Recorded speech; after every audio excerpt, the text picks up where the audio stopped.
Damn it! Morgan Wheeler slammed her fist down on the steering wheel.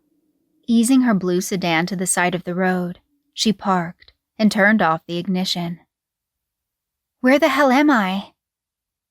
She glared at her GPS, which had lost satellite several miles ago and never bothered to pick it up again. Irritated, she pushed the off switch and yanked it off the windshield, the suction cup of the mount making an audible pop that reverberated off the closed car windows. Reaching behind her, Morgan grabbed her bag and dug out her cell phone. Just as she thought. No signal. Sighing, she pressed her head against the steering wheel. Oh, this is just great. Restarting the device in the hopes that would somehow boost the signal, she got out of the car and scanned the road before her. It was narrow and unpaved, with nothing but woods on either side. The sun was low in the sky. She hoped her friends would figure out she was supposed to have arrived at the campsite an hour ago and send out a rescue party. Morgan leaned against the car door and tried the cell phone again. No signal. Said he couldn't get a signal out here. A squirrel appeared in the road just then, darting out from behind a rock. Human and creature studied each other for a moment before the squirrel stuffed a fallen acorn into its mouth and scampered away. Morgan got back in the car and tried to decide whether or not to keep driving. If she did, she may arrive at the campsite after all. But if she stayed put, she'd have a better chance of being found. She'd lost the main route about an hour ago, and Larry and the gang were probably on their way. They knew the drill. If Morgan was driving, Morgan was getting lost. It didn't matter if she set out armed with a GPS, a map, a compass, and some breadcrumbs. She had no sense of direction. A flash of movement in the rearview mirror caught her eye. Morgan gasped and turned. Though she'd seen just a brief glimpse, she would stake her life that what she'd seen was a man darting across the darkening road behind her car. Morgan swallowed hard as her eyes scanned from left to right, trying to locate the shape again. She suddenly felt as she did whenever she saw a spider in her bedroom. If she left to get a can of Raid and came back to find the offending creature gone, her fear doubled. The spider you couldn't see was much more frightening than the one you could. Morgan started her car and pulled back onto the road before she fully realized what she was doing. She pressed her foot down so hard on the gas pedal she stirred up a cloud of dust, and her tires spit pebbles against the side of her car as she sped away. She punched the radio dial, and a hard rap song thundered over the speakers. Flinching, she lowered the volume and pressed the scan button to find another station. She rolled her eyes. She swore her brother purposely left the volume cranked to kill whenever he borrowed her car, just to scare the daylights out of her. Morgan checked the rear view again. As if I'm not already scared enough. Her eyes lit up when she saw the bright green sign. Route 32 West, next right. Yes! She'd need to turn around and head east to get to the campgrounds, but, thankfully, she'd finally found the right route. As she drove, however, her sense of triumph began to wane. Instead of widening into a paved main road, the dirt road looked as though it was narrowing. Bang! Morgan screamed and yanked the steering wheel hard to the right as the car began to skid. It shuddered painfully along the edge of the road, taking out a few low-hanging branches before skidding to a graceless stop. Shit! Morgan jumped out and ran to the passenger side. It was worse than she thought. She'd hit a sharp rock and blown out not one, but two of her tires, and her entire passenger side door looked as though it had been attacked with a rake. Saying a silent prayer, she dug her cell phone out of her pocket once more. No signal. Fighting back the urge to scream again, she got back into her car and slammed the door. The sound bounced off the trees, creating a hollow echo that seemed to go on endlessly. Morgan watched as the last few rays of sunlight slipped behind the mountains. The scene would have been a peaceful one if it weren't for her mounting sense of dread. Scenes of terror filled her mind. Would that man, she was sure it had been a man, who'd been lurking in the woods, find her stranded out here? Would he mug her? Or worse? Would she have to stay out on the road all night, vulnerable and alone? Despite her best effort to maintain control of her emotions, a sob burst from Morgan's chest, and she covered her face with her hands. She hated getting lost. Nothing ever made her feel more helpless. Ever since she was a child, she got lost so easily. Even her teachers would make fun of her. Unless escorted, she couldn't even find her way from her classroom to the playground. Thankfully, it got a little easier as she got older. She learned that as long as she had a route memorized by landmarks, getting from place to place was pretty easy, as long as she knew the area well. In this flat, unfamiliar landscape, however, she was completely out of her element. There were no highway signs, and she'd been turned around for so long now, she didn't even know which direction she was facing. Morgan pulled her hands away from her face and wiped her eyes. Leaning her head back against the seat, she forced herself to take several deep breaths. A flicker of light in her periphery made her turn. She squinted. Firefly? No. The light had an electric yellow cast, and it wasn't flickering. It stayed on. She stepped out of the car, and her heart leaped. It was a house, and somebody was home. Grabbing her purse from the back seat, she closed the car door and walked in the direction of the light. As soon as she stepped into the woods, a swarm of insects encircled her. She batted them away with her hands, but they refused to budge, instead hanging over her like a dark cloud. At least they're not biting. As if the insect world misinterpreted this observation as a request, a mosquito landed on the back of her hand, another on her face. Morgan slapped at them and missed, throwing herself off balance. She went down hard on one knee and winced in pain.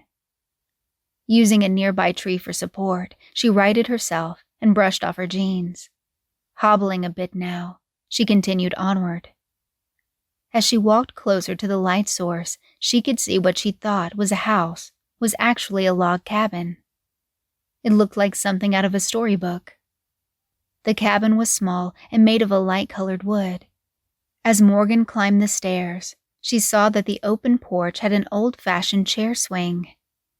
Morgan had just raised her hand to knock when the door to the cabin flew open.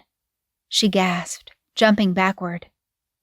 A man, perhaps in his mid-60s, stepped forward, breathing hard. Steel blue eyes narrowed on her, looking her up and down. He was so tall, his balding head skimmed the top of the doorframe. She cleared her throat, tucking a strand of blonde hair nervously behind her ear. "I'm sorry," she stammered. "I didn't mean to intrude. I just blew out my tires and my cell phone isn't working. I was hoping I could use your phone." "Julie?" A crack in the man's voice startled her. She looked up and saw that the hard lines around his eyes had softened. His gaze was wide now, searching. "Julie?" he repeated. Was it a trick of the fading light, or did she see tears in this man's eyes? No," Morgan said, taking another step back. "My name is Morgan. May I use your phone? I'll just be a minute." "Of course. Come on in."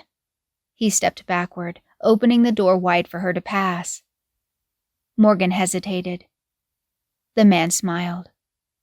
"I'm sorry," he said, his tone now calm and even. "I'm Nathan. You startled me. It's just that you look so much like my daughter." "Oh." Morgan could think of nothing else to say as she skittered past him and into what looked like a dark living room. Nathan pointed to an old-fashioned landline phone on a desk in the corner. As he did this, the sleeve of his flannel shirt pulled taut past the elbow, and Morgan could see, for a man his age, He was powerfully built. "Are you hurt?" The question startled her, and she turned. "Oh, the limp," Morgan said. "No, I'm all right. I just slipped back in the woods. No big deal." "Why don't I make us some tea?" Nathan was out of the room before Morgan could decline the offer. She heard cabinets opening and closing in the kitchen. A drawer slid open and closed, followed by 2 more. Whoosh, bang, whoosh, bang. The man obviously didn't know his own strength. If he kept yanking the drawers that hard, they were liable to fall off. Taking her cell phone out of her pocket, she looked in her address book for Larry's number. Then she picked up the receiver to Nathan's phone and began to dial. It wasn't until she'd pressed the 7th digit that she realized there was no dial tone. She frowned and clicked the receiver button twice. Nothing. Mr. Nathan?" The old man appeared from the kitchen, holding 2 steaming mugs. He looked from her face to the phone and shook his head. "The phone is out again, isn't it?" he said, putting one of the mugs down in front of her. He took the receiver from her hand and listened. He nodded and sighed as he hung up. "I've been after the phone company to come out here and fix it for weeks. The service keeps cutting in and out." "Well, it must be hard getting service way out here in..." She waited for him to finish the sentence for her, to let her know what town she was in, but he only shook his head once more and sat down. "Won't you drink your tea?" Morgan glanced at the dark liquid, sudden panic rising in her chest. "I'm allergic." The older man chortled. "Who's allergic to tea?" "It's the caffeine in it. It makes me sick." Morgan was surprised at how easily the lie slipped from her. No way was she going to drink something she hadn't poured herself. Nathan nodded slowly, his gaze never wavering from her face. "Do you know if maybe one of your neighbors has a working phone?" "Nah. The only neighbor I had lived about a mile away," Nathan said, jerking a thumb toward a heavily curtained window. "He died a few months back." "Oh." Morgan's green eyes flitted about the room, taking in her surroundings. The sole source of light came from the desk lamp where she stood. It provided a warm, ambient light that reflected on the pale wood and sparse interior furnishings. The place was homey, neat, and clean.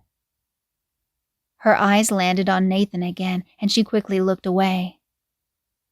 "I'm sorry," Nathan said, as though he'd read her mind.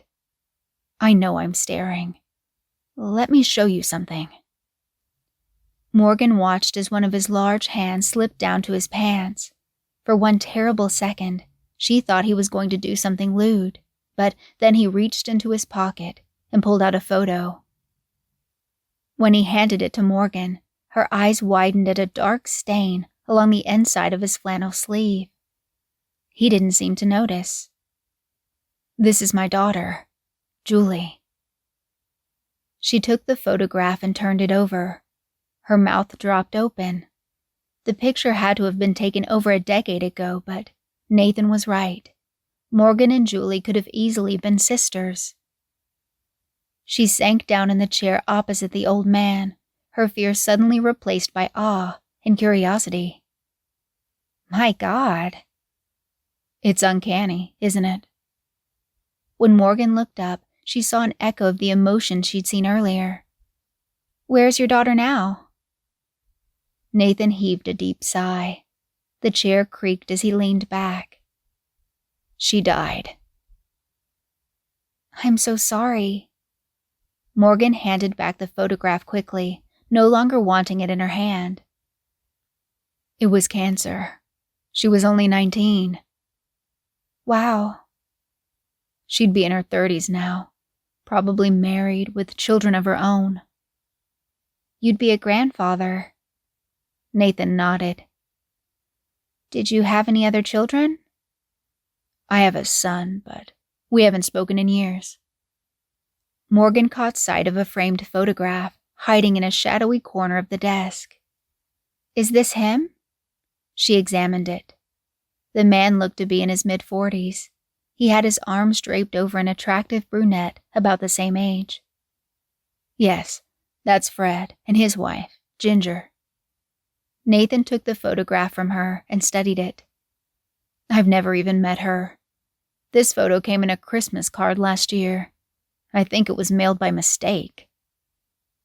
Morgan shifted in her seat. This man seemed to have a lot of troubles in his life, and she suddenly found herself wondering what she was doing, sitting here, listening to them. Listen, I hate to be a bother, but I really would like to let my friends know where I am. Is there any way you could drive me to the nearest gas station? Nathan's face fell.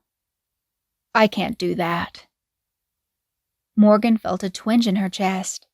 His tone had sounded so final. Why not? My truck has been in the shop for 2 days. Morgan sighed. She got up from the chair and walked toward the window.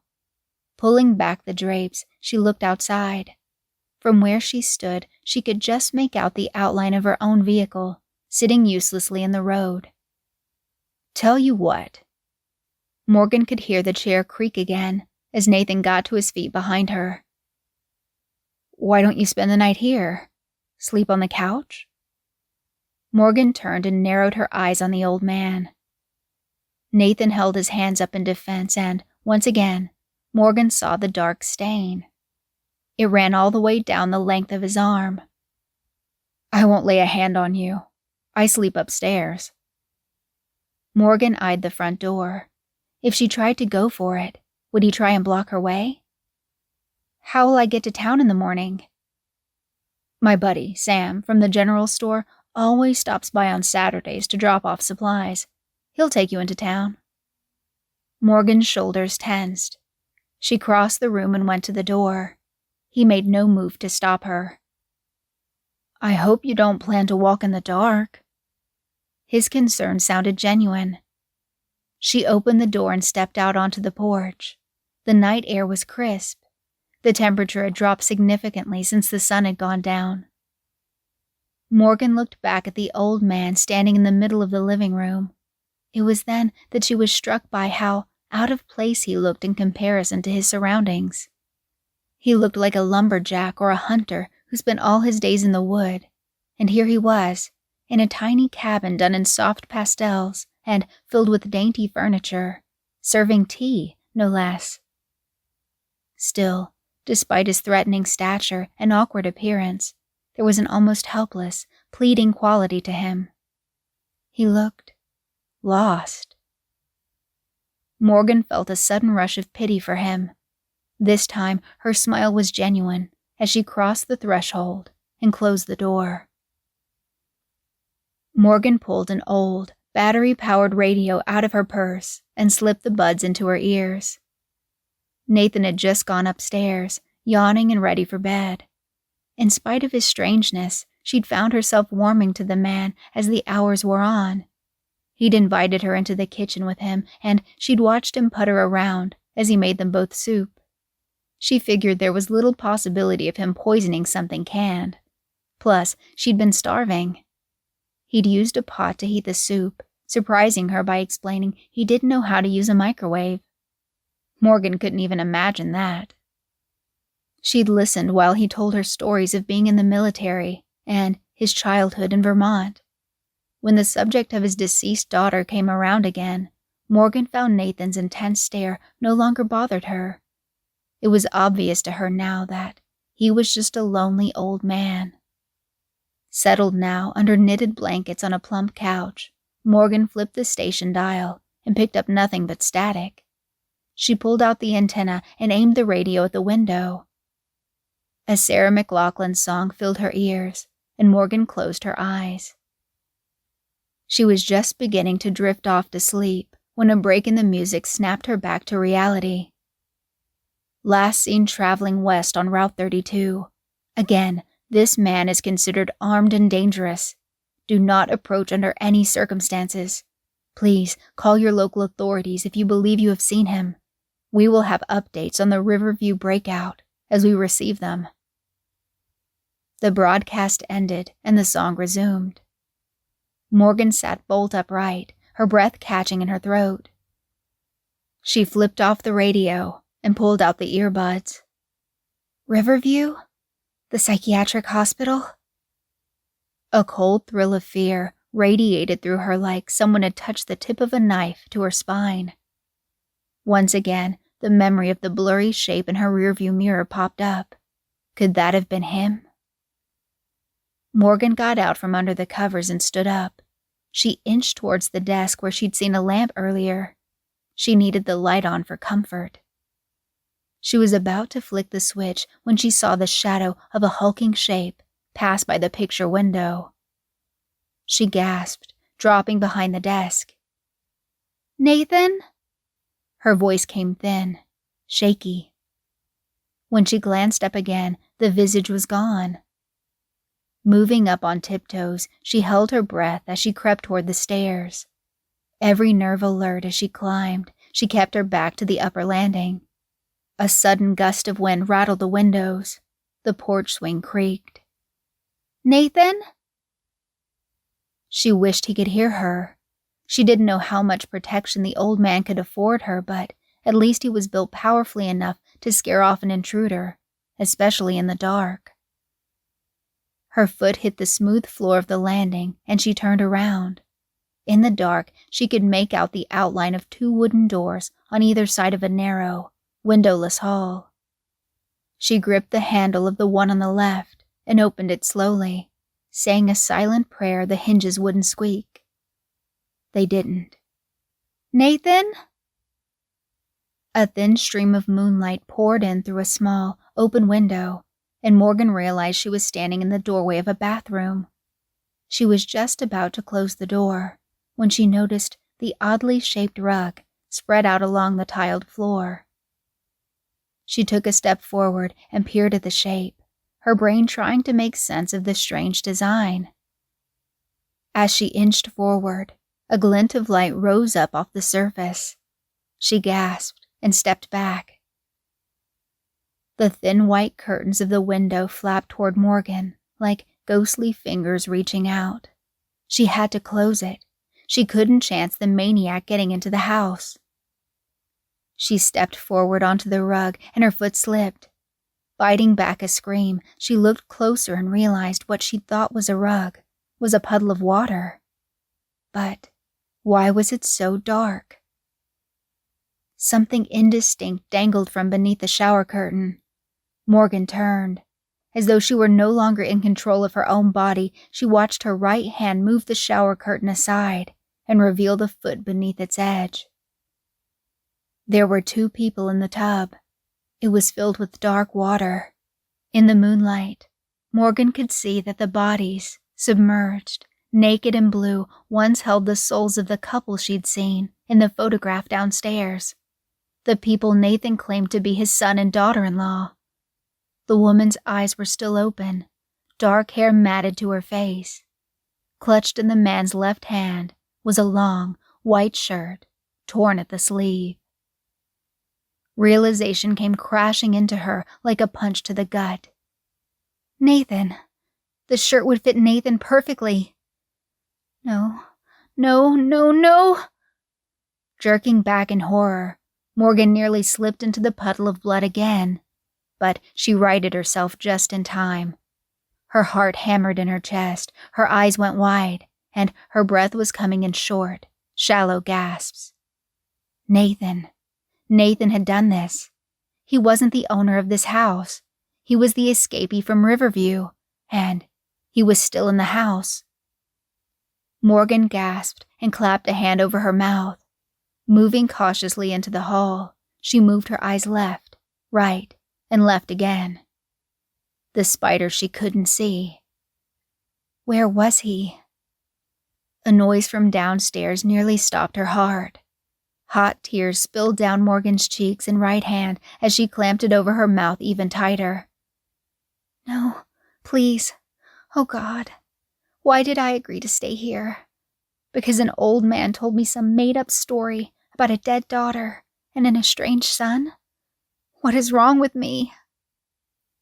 The noise came again, and this time, Morgan realized it was a knock. Morgan! She recognized the voice instantly. Larry! She clambered down the stairs and hurled herself at the front door. Larry? Morgan, it's me. Are you okay?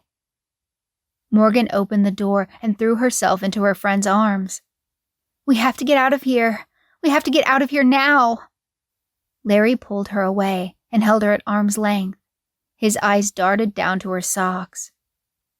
Wait, is that blood? Morgan followed his gaze and felt her stomach turn and her head swim. Hey! Larry caught her before she hit the porch.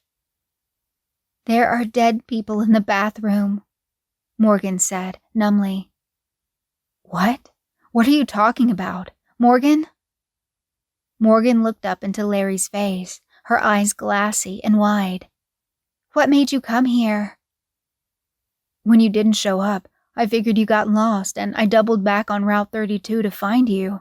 I saw your car and... Morgan cut him off. We need to get out of here. Where's your stuff? I'll get it. Larry gently placed her on the porch swing and walked in through the front door. No! Morgan stood up when she realized what he was doing. You're going to die! In moments, Larry was back, her purse in one hand, her shoes in the other, a strange and slightly bemused look on his face. I'm fine. There's nobody in there. Nathan. Who? Anger, fear, and panic rose in Morgan, coming to a crescendo. She let out an animal-like screech and grabbed Larry's hand, yanking him off the porch and toward his car. Drive! Morgan screamed when Larry got behind the wheel. Okay. Larry sped off into the night while Morgan craned her neck to look back at the cabin. No shape, no shadow, no man with a knife chasing after them. It was over. Trembling now, Morgan hugged her purse to her chest, and fresh tears spilled down her cheeks. They drove this way for a quarter of a mile, Larry's eyes on the road, Morgan quietly crying beside him. Larry's voice punched through the silence. Hey, did you hear about the guy who escaped from the nut house? Morgan's head snapped around and she glared at her friend. Yes, I heard. He was the one in the house. He killed the couple who lived there, and I found them dead in the bathtub. I thought it was his place because when I got there, he was so nice to me. Larry drifted over the line, nearly crashing into an oncoming SUV, and then jerked the wheel hard to get it back into his lane. The person in the other car leaned on the horn but continued on. What? That's what I was trying to tell you. Holy shit. We've got to call the cops. Morgan nodded, retreating back into herself, numb once again as the miles sped past. When they hit a large pothole, Morgan was sure they were going to blow a tire. A replay of her own experience flashed in her mind, and she thought she was going to start screaming. But if she did, she knew she wouldn't be able to stop.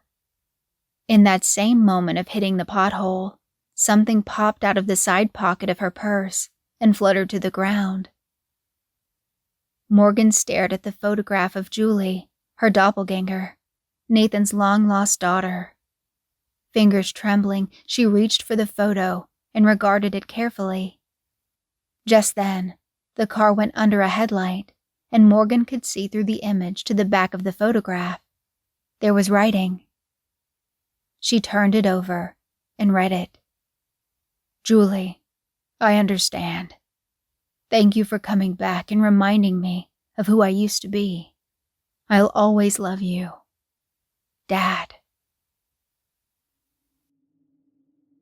And a big thanks to my patrons, Miriam, Dan, Jacob, Teddy Dog, Shoji, Katie, Patricia, and the Reptile. Thanks so much for making the decision to support my channel.